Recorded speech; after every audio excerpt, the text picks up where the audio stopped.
Good morning, students. Welcome to EduCraft Academy, Crafting Young Minds. This is the continuation lecture of 8th standard ICSE students, and that is for the history. And we are going to study about chapter number 2, that is the expansion of the British rule in South, West, and Central India. And this is me presented by Zahir sir. Okay so last class में हम लोग ने revision कर रहे थे and first Anglo Mysore war from your text book वो खत्म कर दिया था हमने. ठीक है, so today we are going to discuss about the second Anglo Mysore war and if the time is there we will discuss about the third Anglo Mysore war also. Okay, ठीक है. सो यहाँ तक तो ख़त्म ही हो गया था कि भाई किस तरीके से जो हैदर अली है, ठीक है, वो मद्रास जाके खड़े रह जाता है और फिर इंग्लिश जो है उनकी हेल्प करने के लिए रेडी हो जाते हैं हैदर अली की, और वो सब चीज़ें होती है. अब देखिए सेकेंड एंग्लो मैसूर वॉर में क्या होता है, हम शुरू करते हैं यहाँ से. लिखा है the second Anglo Mysore war कब हुआ था? 1780 टू 84 के बीच में हुआ था. Erupted because of the two main reasons. ठीक है, ये दो मेन रीजंस थे. शायद मैंने आपको ये बता चुका हूँ एंड आप लोग कहते हैं कि रिवीजन सर ये हो चुका है, ये बता चुका हूँ टू मेन रीजंस क्या थे एंड ऑल दैट. कोई दिक्कत नहीं है, राइट. मैं फिर से ये समझाता हूँ क्योंकि सेकेंड एंग्लो मैसूर वॉर भी मैंने खत्म कर दिया था. कोई दिक्कत नहीं है, मैं वापस इसको अच्छे से समझा We देता हूँ. are ठीक है, third right. Anglo-Mysore War. Okay, चलिए अब आगे देखते हैं. इसके बाद तो दो मैंने अमेरिकन वॉर ऑफ इंडिपेंडेंस भी समझा दिया था. ठीक है गाइस, तो क्या होता है कि 1780 में कहेंगे सेकेंड एंग्लो मैसूर वॉर होता है और वो दो रीजंस के कारण होता है. क्या था कि जो फर्स्ट एंग्लो मैसूर वॉर हुआ था उसमें क्या था, उसमें हैदर अली को जो प्रॉमिस किया था according to the treaty, Hyder Ali को प्रॉमिस किया गया था. किसके द्वारा प्रॉमिस किया गया था? Bye the English. इंग्लिश ने प्रॉमिस किया था टू प्रोटेक्ट मैसूर, प्रोटेक्ट करेंगे मैसूर को. ठीक है, ये कब हुआ था? फर्स्ट एंग्लो मैसूर वॉर के एंड में जो पीस ट्रीटी साइन की गई थी by the English and Hyder Ali, इन दोनों के बीच में जो साइन की गई थी उसके हिसाब से हम मैसूर को प्रोटेक्ट करेंगे. लेकिन क्या हुआ, लेकिन हम देखते हैं कि इस दौरान फर्स्ट एंग्लो मैसूर वॉर और सेकेंड एंग्लो मैसूर वॉर जो 1789 में होता है, 90s के आसपास होता है. ठीक है, तब देखते हैं कि उसके दौरान मैसूर में बहुत बार आक्रमण हो चुका था. किसका? मराठास का और कहेंगे निजाम का. लेकिन एक भी बार इंग्लिश जो है हैदर अली को प्रोटेक्ट नहीं करते against the foreign invasion, against the neighbouring states, against the attacks of the neighbouring states. ठीक है, राइट. अब क्या होता है, अब देखिए क्या होता है. तो ये पहला कारण बना, this was the first reason, right. Second क्या है? The capture of few French territories. अब ये क्यों हुआ था? आपको पता है कि उसी समय पर अमेरिकन वॉर ऑफ इंडिपेंडेंस चल रहा था. क्या चल रहा था बेटा? American war of independence. America आजाद होने के लिए अपनी लड़ाई लड़ रहा था. किसके खिलाफ? तो कहेंगे इंग्लिश के खिलाफ. क्योंकि ब्रिटिशर्स के खिलाफ, क्योंकि America was a colony of Britain. ठीक है, अब इनका साथ कौन देते हैं? अमेरिकन का साथ कौन देते हैं? फ्रेंच देते हैं. बोले हम तुम्हारे साथ हैं तुम्हारी आजादी की लड़ाई में अगेंस्ट द इंग्लिश. ठीक है, तो जाहिर सी बात है कि इंग्लिश और फ्रेंच में क्या होगा? दुश्मनी हो जाएगी. ठीक है, एनमिटी हो जाएगी. क्या हो जाएगा बेटा? एनमिटी, दुश्मनी हो जाएगी. समझ में आ रहा है? ठीक है, जब दुश्मनी होगी तो वो दुश्मनी यहां पर भारत में भी झलकेगी. ठीक है, और भारत में कैसे झलकती है? तो कहेंगे कि जो फ्यू फ्रेंच टेरिटरीज थी, जो मैसूर का पार्ट था, ठीक है, जो हैदर अली अपना ही पार्ट समझता था, जो फ्रेंच उसको यूज कर रहे थे, इंग्लिश ने क्या किया? इन फ्रेंच टेरिटरीज को ऑक्यूपाई कर दिया, अटैक करके ऑक्यूपाई कर दिया. तो डायरेक्टली यहां तो अमेरिकन वॉर ऑफ इंडिपेंडेंस का यहां पर अफेक्ट दिख रहा है, लेकिन यहां पर किसकी अथॉरिटी को चैलेंज किया जा रहा है? हैदर अली की अथॉरिटी को चैलेंज करा जा रहा है यहां पर. ठीक है, राइट. तो कहीं ना कहीं हैदर अली भी क्या कर रहा है? एक तो बदला तो लेना ही था उसको. पहला बदला क्या था कि आपने मुझे हेल्प नहीं किया. ठीक है, अब मुझे बहाना चाहिए आपसे लड़ने के लिए, तो वो बहाना तो था ही. लेकिन साथ ही साथ जब फ्रेंच टेरिटरी, कौन सी? माहे, माहे पोर्ट, आपको पता ही है माहे पोर्ट. ठीक है, तो माहे पोर्ट जब कैप्चर कर लेते हैं इंग्लिश फ्रॉम द फ्रेंच, तो हैदर अली को गुस्सा आता है और हैदर अली क्या करता है? एक तरीके से रिवेंज लेने की कोशिश करता है फ्रॉम दी ब्रिटिश। अब देखिए क्या लिखते हैं आगे, मैं रब कर देता हूं ये सब चीजें, ओके, आप जरा ध्यान दीजिएगा। लिखा है the capture of the French territories including माहे, ठीक है, तो फ्रेंच की टेरिटरीज जो थी वो कहेंगे कैप्चर हो चुकी थी, ठीक है, बाय द ब्रिटिश, ब्रिटिश ने इनको कैप्चर किया था। After the first Anglo Mysore war the Marathas attacked Mysore thrice, 3 bar attack किया मराठास ने, लेकिन British did not help Mysore against the Marathas, ठीक है, सही बात है। जो फर्स्ट एंग्लो मैसूर वॉर हुआ था उसके ट्रीटी के अंतर्गत, according to that treaty, British were to help Mysore against the Marathas, लेकिन उसके बीच में फर्स्ट एंग्लो मैसूर वॉर के बाद में मराठास ने 3 बार, थ्राइस दे अटैक्ड हुम, हैदर अली, ठीक है, मैसूर, ओके।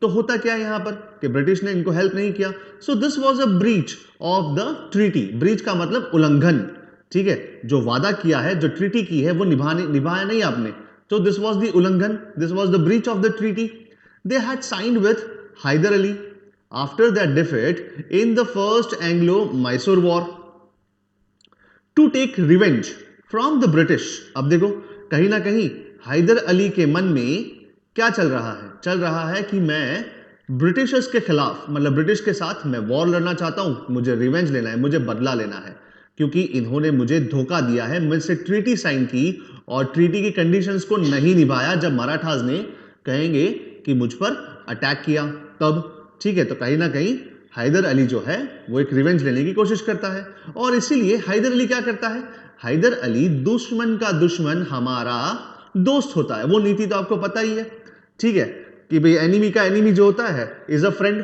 ठीक है। तो यहां पर इंग्लिश का एनिमी, या कहेंगे हैदर अली इंग्लिश का एनिमी था, ठीक है, और इंग्लिश के एनिमी कौन थे, तो कहेंगे French, because of what, because of the American war of independence. So ये इसका एनिमी है, ये इसका एनिमी है, तो ऑब्वियसली बात है कि ये दोनों क्या हो जाएंगे, दोस्त हो जाएंगे, ठीक है, राइट, दोस्ती का हाथ बढ़ेगा इन दोनों के बीच में, और बखूबी यही होता है।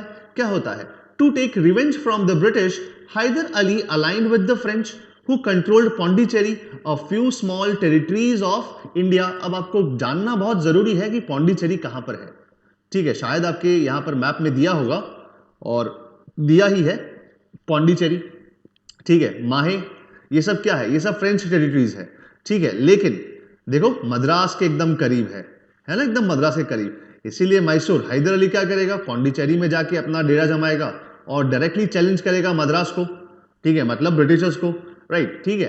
तो अब होता क्या है यहां पर वो देखते हैं, right, and a few small territories in India, okay.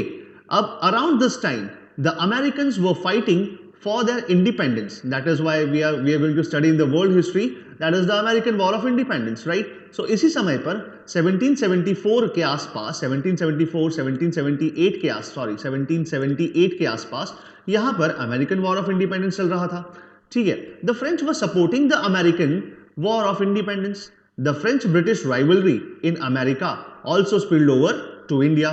तो वहां पर अमेरिका में जो राइवलरी थी, जो दुश्मनी थी, कहीं ना कहीं उसके इफेक्ट्स यहां पर भी भारत में भी देखने मिलते हैं, हमें इंडिया में भी देखने मिलते हैं, ठीक है। और वो आपको पता ही है कि फ्रेंच ने क्या किया, सॉरी ब्रिटिशर्स ने क्या किया, फ्रेंच की सारी territories, most of the territories including the most important port माहे पोर्ट कैप्चर कर लिया, ठीक है। तो वही होता है, the British captured Pondicherry and माहे port which were under the French control।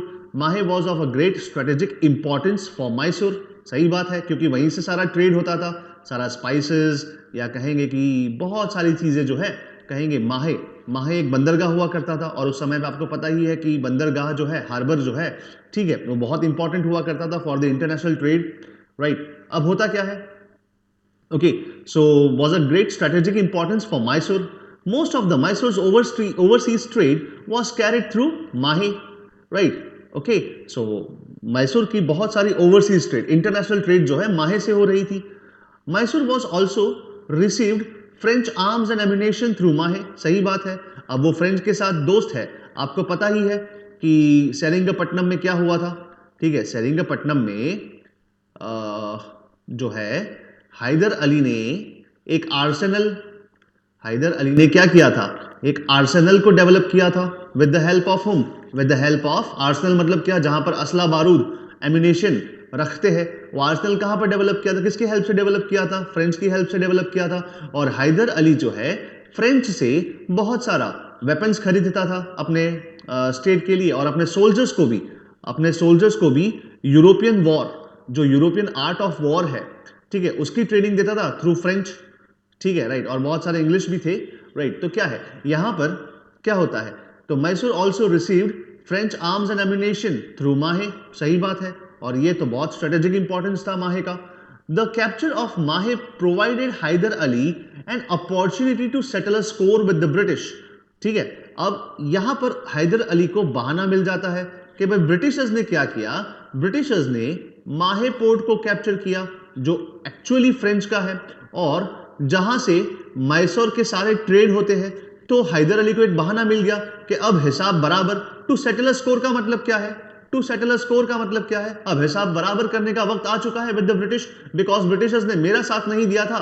कब, after the treaty of the treaty that was signed at the end of the first Anglo-Mysore war, ठीक है, जो वादा किया था वादे से मुकर गए। 3 बार मराठास ने मुझ पर अटैक किया, लेकिन आपसे कोई मदद मुझे नहीं मिली, जैसे आपने प्रॉमिस किया था कि आप हैदर अली को या मैसूर स्टेट को प्रोटेक्ट करेंगे अगेंस्ट दी नेबरिंग स्टेट्स, ठीक है। So who did not honour the promises made to him, okay, so that is why he formed an alliance with the Marathas, the Nizam of Hyderabad, सही बात है। अब क्या होता है कि इंग्लिश बहुत ही कहेंगे कि स्ट्रांग थे, शायद हो सकता है, तो हैदर अली ने क्या किया, हैदर अली ने निजाम के साथ, जो निजाम ऑफ हैदराबाद है उसके साथ और मराठास के साथ एक टीम अप करता है, ठीक है, ये तीनों टीम अप करते हैं, लेकिन क्या होता है वो आपको पता ही है, राइट। सो तीनों जो एलाइज है, तीनों जो दोस्त है, वो मिलकर अटैक करते हैं इंग्लिश पे, और यहां से सेकेंड एंग्लो मैसूर वॉर शुरू हो जाता है, इट स्टार्ट्स, ठीक है, राइट। और फिर आपको पता है ये ट्रीटी ऑफ मैंगलोर होता है, ठीक है, right. So thus begin the second Anglo Mysore war, Hyder Ali captured Arcot and laid a siege of Madras, ठीक है। अब आपको यहां पर मैप के हिसाब से अगर मैं दिखाऊंगा, so this is the Carnatic area, this whole is the Carnatic area, and यही कहीं पर उसका कैपिटल है, मद्रास के पास ही उसका कैपिटल है, और वो कैपिटल का नाम क्या है, आरकोट, ठीक है। आपको कार्नाटिक वॉर्स समझाने हैं मुझे, ठीक है, मुझे समय नहीं मिल रहा उसका पीपीटी बनाने का, लेकिन बखूबी मैं उसको समझाऊंगा कार्नाटिक वॉर्स क्या है। तो आरकोट पे जब कैप्चर करता है और मद्रास पे अटैक करने का प्लान बनाता है, तो यहां देखते हैं कि इंग्लिश जो है घिरा जाते हैं, यहां से गिर गए, यहां से गिर गए, तो अगेन इंग्लिश जो है आ जाते हैं क्या करने, to sign a truce. Truce का मतलब क्या होता है आपको पता है, ट्रूस का मतलब एक ऐसा समय जहां पर कोई वॉर नहीं करेंगे, और बखूबी उसको हम ट्रीटी का नाम भी दे सकते हैं, और यही होता है, ठीक है, राइट। सो यहां पर लिखा है and laid a siege of Madras. The heavy losses suffered by the British Governor General Warren Hastings to send a force from Bengal. He also broke Hyder Ali's alliance with the Nizam and the Marathas by luring them to the British side.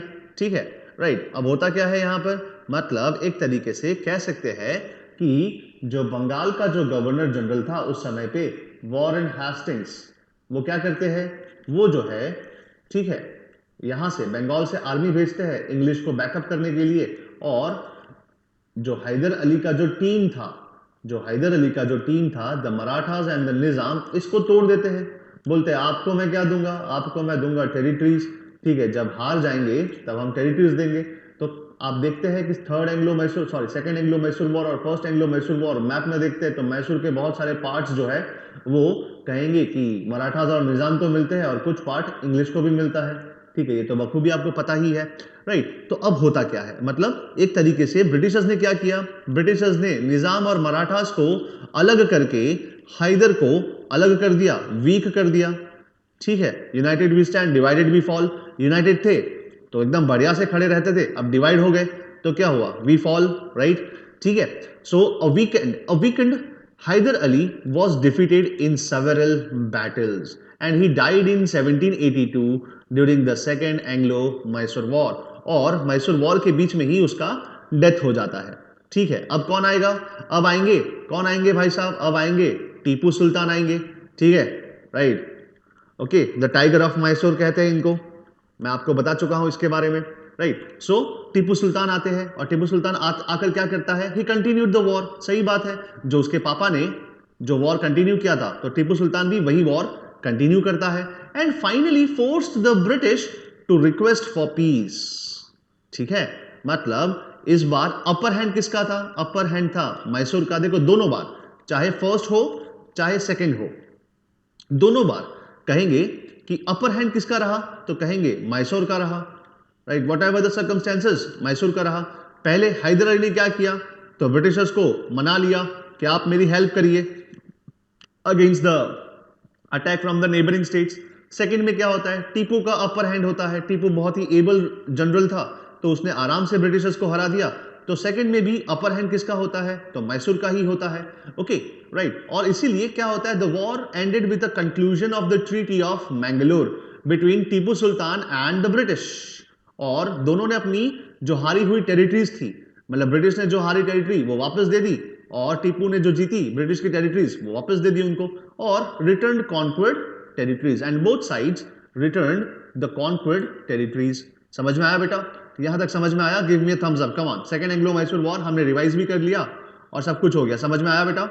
बहुत बढ़िया, बहुत बढ़िया बेटा। ठीक है, चलिए अब आगे देखते हैं। इसके बाद जो नेक्स्ट है वो है थर्ड एंग्लो मैसूर वॉर। ठीक है, अगेन अब यहां से क्या होता है? यहां से मैसूर का डाउनफॉल होना शुरू होता है।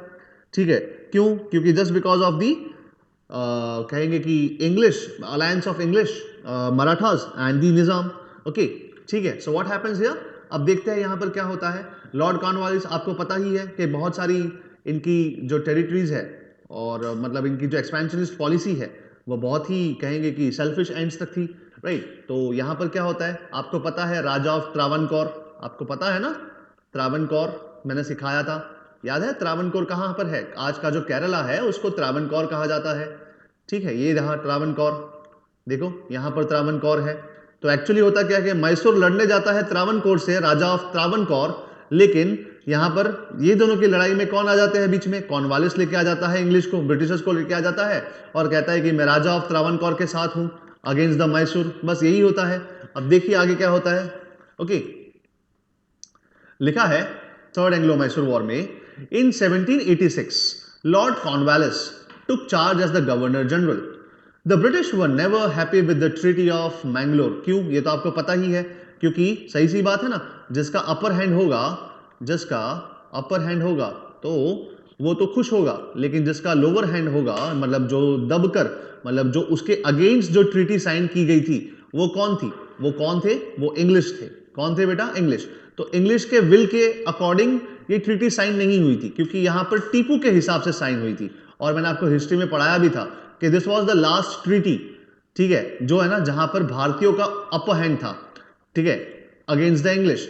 तो इंग्लिश इससे नाखुश थे, डिससेटिस्फाइड थे, और लॉर्ड कॉर्नवालिस इसको बहुत ही बढ़िया से बदला लेना चाहते थे इसका। तो क्या होता है, देखिए लिखा है कि the British were never happy with the treaty of Mangalore. They were looking for an opportune moment to teach Tipu a lesson. ठीक है, और वो अपॉर्चुन मोमेंट कब आता है? जब टीपू जो है राजा ऑफ त्रावणकोर को चैलेंज करता है वॉर के लिए। ठीक है, तो यही होता है। क्या होता है? That opportunity was provided by Tipu Sultan in 1789 when he attacked the Travancore, N ally of British. यहां पर एलाई का मतलब क्या है? दोस्त। ठीक है, N ally of British. Travancore was also commercially important for the British because of its pepper production. आपको पता है ये केरला, केरला में क्या है? Kerala is known for its spices. ठीक है, जो गरम मसाला है, जो स्पाइसेस है, केरला ले लीजिए, उसके ऊपर जो है कर्नाटका है वो ले लीजिए, तो उसमें कहीं ना कहीं कॉफी है, कर्नाटका के लिए बहुत ही फेमस कॉफी है वहां पर। ठीक है, तो ये स्पाइसेस और ये सब इंटरनेशनल ट्रेड के लिए जाने जाते थे, राइट। और इंग्लिश को केरला की बहुत जरूरत थी। ठीक है, राइट, यानी कि उस समय पे त्रावणकोर कहूंगा, तो त्रावणकोर की जरूरत थी और टीपू सुल्तान से बदला भी तो लेना था, right. To take on Tipu Sultan, Lord Cornwallis formed an alliance with the Nizam of Hyderabad, the Marathas. ठीक है, who were not happy with the growing power of Mysore. सोचिए, ठीक है, तो क्या होता है, मतलब कि यहां पर जब मैसूर जो है त्रावणकोर पर अटैक करने का प्लानिंग करता है और अटैक भी कर देता है, तो बीच में कौन कूद पड़ता है, बीच में कूद पड़ते हैं ब्रिटिशर्स। ब्रिटिशर्स कहते हैं हम तुम्हारे साथ हैं, ठीक है। तो फिर कौन आता है यहां से आते हैं मराठास और कहते हैं भाई हम भी तुम्हारे साथ हैं। यहां से आता है निजाम ऑफ हैदराबाद, निजाम भाई साहब आते हैं और कहते हैं हम भी तुम्हारे साथ हैं, क्योंकि हम दोनों को मैसूर का जो स्टेट है, ठीक है, उसका जो पावर ग्रो हो रहा है अंडर द टीपू सुल्तान हमको पसंद नहीं है। बस अब होता क्या है, थर्ड एंग्लो मैसूर वॉर हो जाता है, जो शुरू होता है 1790 से लेकर 1792 तक, 1790 to 1792 began with the British retaliation for Tipu's attack on Travancore. It resulted in a resounding defeat of Mysore, और यहां पर मैसूर की हार होती है, ठीक है, और एक ट्रीटी साइन की जाती है, दैट इज ट्रीटी ऑफ सेरिंगापट्टम, ठीक है, ये नाम याद रखिएगा क्योंकि सेरिंगापट्टम या पट्टनम जो है, ठीक है, ये कैपिटल होता है मैसूर स्टेट का, ठीक है, राइट। अब देखिए ट्रीटी के हिसाब से क्या था वो भी ध्यान में रखना है। अब देखिए क्या होता है, अब यहां पर अपर हैंड किसका है, अब अपर हैंड टीपू का नहीं है जो सेकेंड एंग्लो मैसूर वॉर में था, अब अपर हैंड है इंग्लिश का, जो बखूबी लॉर्ड कॉर्नवालिस जानते थे। और लोवर हैंड किसका है भाई, लोवर हैंड जो है वो है टीपू सुल्तान का। तो बखूबी जो भी होगी वो टीपू के हिसाब से अब ट्रीटी साइन नहीं होगी। अब किसके शर्तें मानी जाएगी, ब्रिटिशर्स की शर्तें मानी जाएगी। अब टीपू को बहुत ही ह्यूमिलिएटिंग, इज्जत बेइज्जत वाली ट्रीटी यहां पर साइन करनी पड़ती है, राइट। क्या लिखा है, Tipu was forced to sign the Treaty of Seringapatam on humiliating terms that are listed below. Okay, ठीक है। सबसे पहला क्या लिखा है, देखो सबसे पहला वही लिखा है जिस हिसाब से मराठास और निजाम ने इंग्लिश का साथ दिया था। और क्यों दिया था भाई, क्योंकि इंग्लिश ने बोला था भाई मैं तुमको क्या दूंगा, जमीनें दूंगा, मैसूर की कुछ ना कुछ पार्ट्स दूंगा आपको टेरिटोरियल गेन्स के हिसाब से, ठीक है। तो क्या लिखा है, टीपू हैड टू सरेंडर, देखिए सरेंडर करना पड़ा half of his kingdom to the Britishers. The surrender territories were shared by the British and their allies, allies मतलब पार्टनर्स या let us say friends, teammates, kind of that thing, right. तो कौन थे, Marathas and निजाम, ठीक है। तो बखूबी इनको भी फायदा हुआ टीपू के खिलाफ लड़ने के लिए और इंग्लिश के साथ देने के लिए। ही had to pay a huge amount as a war indemnity. War indemnity क्या होता है पता है, तो कहेंगे कि जो लड़ाई करने का जो हर्जाना है, ठीक है, हर्जाना समझते हो, नुकसान की भरपाई करिए आप। अब हमारा नुकसान हो गया, आप आए थे वॉर करने के लिए तो नुकसान हुआ हमारा, हम तो जीत गए, तो हमारा जो खर्चा है, हमारा जो नुकसान हुआ है वेपन का, सोल्जर का, वो सारा के सारा वॉर इंडेमनिटी आपसे लेंगे अब, ठीक है। तो वही हुआ, he had to hand over his 2 sons as hostages to the British. सोचिए, मतलब टीपू सुल्तान को अपने 2 बेटे को क्या बनाकर भेजना पड़ा, बंदी बनाकर भेजना पड़ा। किसके साथ, तो कहेंगे ब्रिटिशर्स के साथ। समझ में आया, ताकि क्या हो कि मैसूर जो है वो कभी भी इंग्लिश के ऊपर अटैक करने की ना सोचे, क्योंकि जैसे ही अटैक करेंगे तो इंग्लिश क्या करेंगे, ये 2 बच्चों को शायद हो सकता है मार दे, या शायद हो सकता है कि प्रताड़ित करे, एक्सप्लॉइट करे, ठीक है, या जो भी है, whatever the reason may be. अब नेक्स्ट आते हैं, जो लास्ट है हमारा, that is 4th Anglo Mysore war, ठीक है। तो आज का जो लेक्चर है वो 4th एंग्लो मैसूर वॉर तक ही रखूंगा, और नेक्स्ट क्लास में हम लोग दूसरा पढ़ेंगे, ठीक है, एंग्लो मराठा वॉर पढ़ेंगे, बहुत ही इंपॉर्टेंट वॉर है। अब देखो मैसूर को तो ब्रिटिशर्स ने ले लिया हाथ में, ठीक है, टीपू सुल्तान मारा जाता है, आप सभी को बखूबी पता ही है ये चीज, राइट बेटा, है ना। चलिए देखते हैं the 4th Anglo Mysore war, बहुत इंपॉर्टेंट, ठीक है। और मैसूर देखो हमने देखा सबसे पहले क्या आया बेटा, सबसे पहले बंगाल उनके हाथ में आ गया ब्रिटिशर्स के। अब नेक्स्ट बारी किसकी थी, नेक्स्ट बारी थी मैसूर की, उसके बाद बारी किसकी थी, तो कहेंगे मराठास की बारी थी। ठीक है, तो ऐसे करते करते, और अपना टॉपिक का नाम क्या है, अपना टॉपिक का नाम जो है, अपने चैप्टर का नाम जो है वो क्या है ना, पता ही है आपको, that is the conquest of the British in the west south, है ना, expansion of the British rule in the south. तो साउथ में कौन कौन है भाई, तो कहेंगे मैसूर था, अब वो अपने साथ आ गया। त्रावणकोर तो ऑलरेडी ब्रिटिशर्स के साथ था। ठीक है, निजाम और मराठास को ही देखना था, तो वेस्ट में मराठास को देखते हैं, सेंट्रल इंडिया में कहेंगे कि अवध को देखते हैं, राइट। और फिर जाते हैं पंजाब की तरफ, लास्ट जो स्टेट था जो अनेक्स किया गया था बाय द ब्रिटिशर्स वो था पंजाब, राइट। तो ये सब चीजें होती है। ओके, चलिए अब नेक्स्ट देखते हैं इसके बाद। गायब हो गया, अभी आएगा।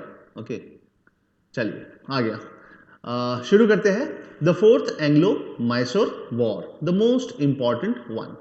ठीक है, Tipu wanted to avenge his humiliating defeat in the third Anglo Mysore war. अब क्या है, टीपू को क्या लेना था भाई, बदला। अवेंज का मतलब होता है बदला लेना था, क्योंकि उसकी बहुत ही शर्मनाक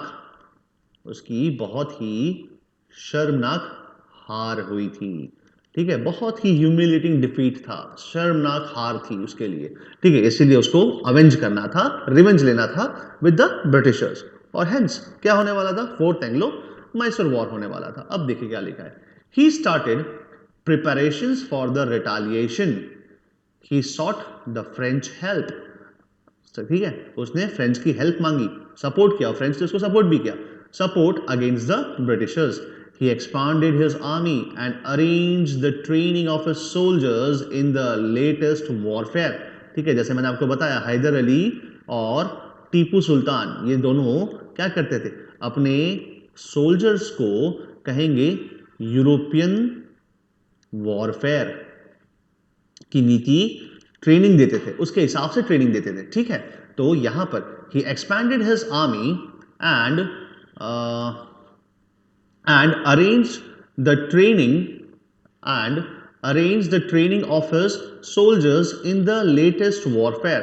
In 1798, Lord Wellesley took the charge as the Governor General of India। अब समझ लीजिए बेटा, पहले कौन थे, वॉरेन हेस्टिंग्स थे। सेकंड कौन थे, तो लॉर्ड कॉर्नवालिस। अब थर्ड कौन थे, तो कहेंगे लॉर्ड वेलेस्ली। ठीक है, ये सब याद रखना है, ये भूलना नहीं, ये फर्स्ट है, ये सेकंड है, ये फोर्थ है। ठीक है, ये फर्स्ट एंड फर्स्ट हाफ तक है, ये पूरा सेकंड रहते हैं, और ये फोर्थ तक रहते हैं। ठीक है, right. He asked Tipu to accept the British sovereignty. सही बात है, लॉर्ड वेलेस्ली ने एक प्रस्ताव रखा, बोला कि आप एक काम करो, आप जो है हमारे साथ सब्सिडायरी अलायंस सिस्टम आ जाओ।